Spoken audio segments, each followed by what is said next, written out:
வணக்கம். பிடிஎம் செய்திகளுக்காக லலிதா ஆறுமுகம். பொது இடங்களில் வைக்கக்கூடிய பதாகைகள் தமிழில் இருக்க வேண்டும் என்ற உத்தரவை மீறுவோருக்கு அபராத தொகை உயர்த்தப்பட்டுள்ளது என்று அமைச்சர் சாமிநாதன் கூறியுள்ளார்.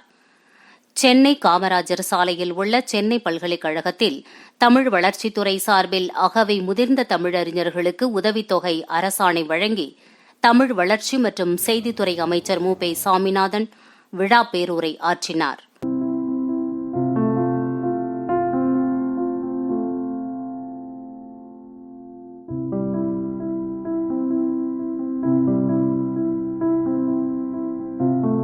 பின்னர் செய்தியாளர்களை சந்தித்து பேசிய அமைச்சர் சாமிநாதன், மாத உதவித்தொகை வழங்க தேர்வு செய்யப்பட்டுள்ள 100 நபர்களுக்கு மாதம் உதவித்தொகை 3000 ரூபாயும், மருத்துவ செலவிற்காக 500 ரூபாயும், அதேபோல் தமிழ்நாடு முழுவதும் சென்று வருவதற்கு இலவச பேருந்து பயணமும் வழங்குகின்ற வகையில் அரசாணை வழங்கப்பட்டுள்ளது. தமிழக முதலமைச்சர் தமிழ் வளர்ச்சிக்கென பல்வேறு ஆக்கப்பூர்வமான பணிகளை மேற்கொண்டு வருகின்ற சூழலில் இதுபோன்ற தமிழ் அறிஞர்களை ஊக்கப்படுத்துகின்ற வகையிலும் தமிழ் அறிஞர்களுக்கு வழங்குவதன் மூலம் தமிழ் மேலும் வளர்ச்சி பெறும் என்ற நம்பிக்கையில் உதவித்தொகை வழங்கப்பட்டு வருகிறது. தொடர்ந்து பேசிய அமைச்சர், கலைஞர் தமிழுக்காக மூச்சையும் தமிழ் வளர்ச்சிக்காக பயன்படுத்தினார்கள்.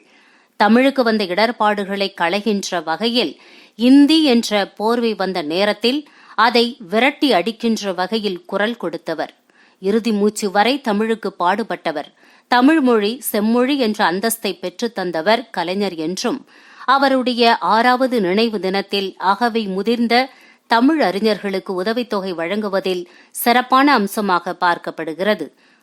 பொது இடங்களில் வைக்கக்கூடிய பதாகைகள் தமிழில் இருக்க வேண்டும் என்று ஏற்கனவே சொல்லப்பட்டது. அதற்கான நடவடிக்கை என்ன மேற்கொள்ளப்பட்டுள்ளது என்ற கேள்விக்கு பதிலளித்த அமைச்சர், வணிக நிறுவனங்களில் தமிழில் பெயர் பலகை வைக்க வேண்டும்.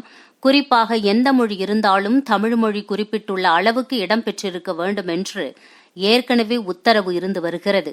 அதன்படி தற்போது அதனுடைய அபராத தொகை உயர்த்தப்பட்டுள்ளது.